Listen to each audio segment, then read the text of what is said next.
We knew so little about the variety store business that we had to take the book that was written by Ben Franklin and apply the principles. But of course, we added on, didn't we? And we started doing strange things like cranking up ice cream machines on the sidewalk on Saturday night, running popcorn on the other end of the sidewalk, hawking anything we could hawk on that looked like it might have a chance to sell wherever. $572 billion. That's how much revenue Walmart generated in 2021. With over 2 million people working for the company, it is the largest employer in the world and the biggest retailer in terms of sales. But building such an empire was no easy feat. It all started when a poor farmer, who after being told he had no career in the retail business, decided to open his own store.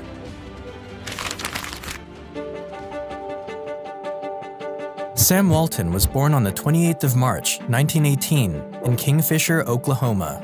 His father, Thomas Walton, was a farmer, but the farm wasn't generating enough money to provide for his family. Because of this, the family traveled around the country looking for greener pastures, moving from one state to another until they finally settled in Columbia, Missouri. Around this time, Sam had become a teenager. He helped the family by working a variety of small jobs and watched how his father survived by turning a small profit on each business deal he made. He also watched his mother start up a fairly successful milk business that involved him milking cows and delivering the milk to customers in the neighborhood after his football practice. His parents taught him the value of hard work and also just how much work it took to make a single dollar. But things weren't great at home for Sam. His father, Thomas, was almost never with the family, as he was always on the road trying to make extra money where he could. Because of this, Thomas's relationship with his wife worsened every year. In fact, in his autobiography, Sam described his parents as the two most quarrelsome people to ever live together. To escape the troubles at home, Sam engaged himself in sports, joined the Boy Scouts, and took several leadership roles that kept him busy. Sam graduated from David H. Hickman High School in 1935 and decided to attend the University of Missouri to take his first steps into the business world. While in school, he worked many odd jobs to support himself, including delivering newspapers and waiting tables in exchange for meals. Upon his graduation in the spring of 1940, Sam would get his first taste of the retail industry. He got himself a job as a sales trainee at JCPenney, which back then was just a small shop in Des Moines, Iowa. His starting pay was $75 a week, but this job did not go smoothly for Sam, and he was seen as one of JCPenney's worst employees. One thing counting against him was that his bookkeeping was terrible because he hated making his customers wait while he fussed with paperwork. As a matter of fact, Sam's boss threatened to fire him at one point, and even told him that he had no career in the retail business. The only thing that saved Walton was his gift for salesmanship, which earned him an extra $25 a month in sales commissions. When the Second World War reached America in 1941, Walton was eager to play a role in it. He quit his job the following year and joined the U.S. Army. The Army recognized Sam's natural leadership skills and selected him to become a member of the military's intelligence corps, where he rose to the position of captain. The military stationed Sam in Oklahoma in April of 1942, where he met his future wife, Helen, and after a short period of dating, they got married on Valentine's Day in 1943.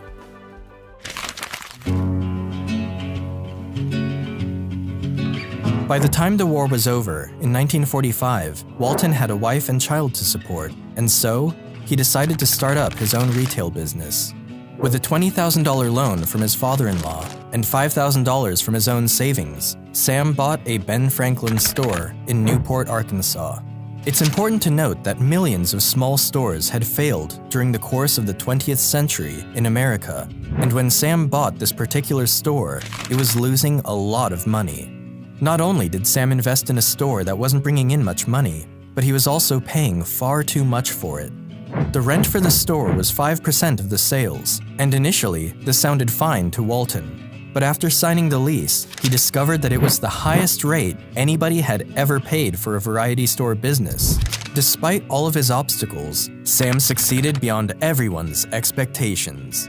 He studied all the typical rules of retail and then broke the ones he thought didn't make sense, which for him was nearly all of them. When Sam bought the Ben Franklin store, he was required to buy all his goods from company outlets, but he knew he could find cheaper merchandise elsewhere. So he found a clause in his contract that allowed him to buy his merchandise from somewhere else, and then he would reduce the cost of his goods way below what other shops were selling them for.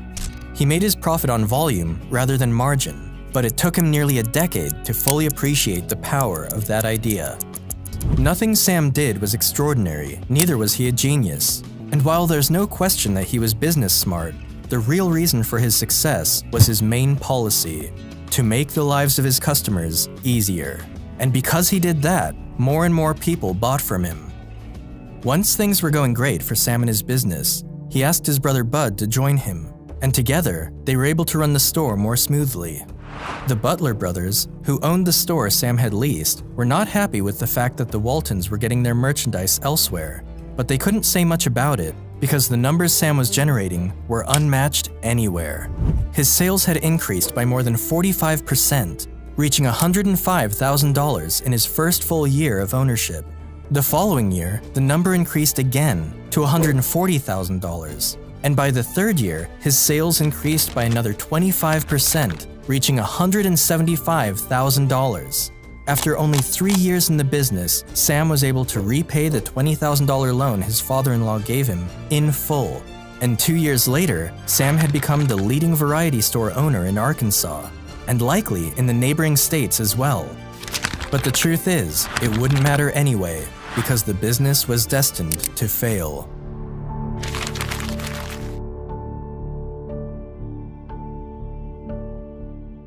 You see, when Sam Walton signed the lease for his store back in 1945, it contained no renewal clause.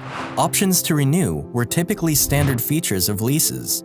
So, when Walton's father-in-law found out about this oversight, he was shocked that Sam could have made such a mistake. Walton had not only built one of the most successful businesses in Newport, but he had invested his body and soul into the business and the town. And his wife Helen equally loved the town, as 3 of their 4 children were born there. In his autobiography, Sam Walton is quoted saying, "It was the lowest point of my life. I felt sick to my stomach. I had built the best variety store in the whole region and worked hard in the community, done everything right, and now I was being kicked out of town." After being kicked out of his own store, Sam Walton was eager to start again. But this time, he was determined to do it the right way and better than ever. He began to search for a new destination to buy another store until he found one in the tiny community of Bentonville, Arkansas. It was here where Walton set up his second shop in the town square, and this time, he insisted on a 99-year lease. Sam opened his new store in the summer of 1950 and called it Walton's Five and Dime. The Walton family often heard people whisper amongst themselves, saying, "Well, we'll give this guy 60 days, maybe 90. He won't last that long." But Sam would prove them wrong. At the time, there were 2 other variety stores in town, but neither of them offered the consistent low prices that Walton did. So, when Walton finally opened his store, it changed the lives of the people in the Bentonville community. During the 50s, America's economy was looking great, and Sam took advantage of it. He kept finding new ways to reduce the prices of his goods and keep his customers happy. One day, Walton learned about self-service in the retail industry. The concept was simple. Rather than have his sales clerks get goods for his customers, customers could walk into the store, get the goods themselves, and pay at the entrance. Walton immediately fell in love with the idea. This meant he could have fewer employees and further reduce the cost of his goods. Not only did this new trick work perfectly, but it also tripled his income in less than a year. With more money, Sam had the funds and resources to further expand his business. For the next few years, Sam went on to open one store after another, and by the end of the 1950s, Walton was a proud owner of 15 stores, which he had acquired using borrowed money and profits from his stores. But Sam still felt that he wasn't making as much profit as he should for the kinds of work he was putting into his business. So, he decided to adopt a new strategy, and this new strategy would change everything.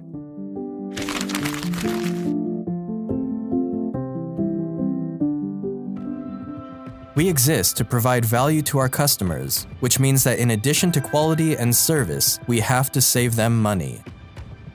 Walton's idea was to build big stores that discounted everything they stocked and to place them in small towns. By dramatically slashing his prices, he would undercut his competitors and make up the difference in price through a higher volume of sales. This idea was already being practiced across the country, but the difference was that the discount stores tended to be small and were located in the cities, and most of them only offered discounts for specific items, not their entire stock. It was risky, and he needed a lot of money to make it work. Sam initially approached the company that franchised Ben Franklin's stores with his idea, but they refused to back him, especially because his idea meant that they would have to cut their standard wholesale margin in half to accommodate the low prices he wanted to charge. With nowhere else to go, Walton decided to take a big gamble. He mortgaged his home, borrowed a whole lot of money, and opened his first Walmart store in Rogers, Arkansas in 1962. Customers were thrilled that they didn't have to travel all the way to the city to get discount prices on goods. They flocked to Walmart stores in droves, and the company's sales rose tremendously.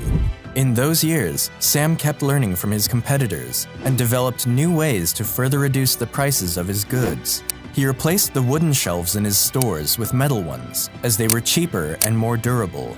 Another strategy he came up with was to keep his stores open for longer hours than his competitors. This was something only Walmart was doing, and it helped him generate more money. He also made sure his customers had big parking lots, and unlike his competitors, he never collected a dime for parking spaces. Until 1969, Sam Walton had funded the expansion of his business through profits and borrowing money, but in 1970, he decided to take the company public. The initial offering generated about $5 million and allowed Walton and his family to retain about 61% ownership of the stock. The money afforded Walton the opportunity to pay off the debts he owed to banks, to pay back loans from friends, and to move forward with his next ambitious plans for the country.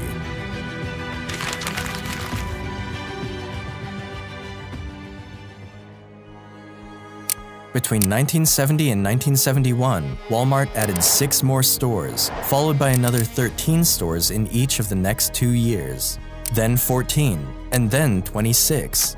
By the end of 1980, Walmart had a total of 276 stores, and from then on, they were opening about 100 stores per year.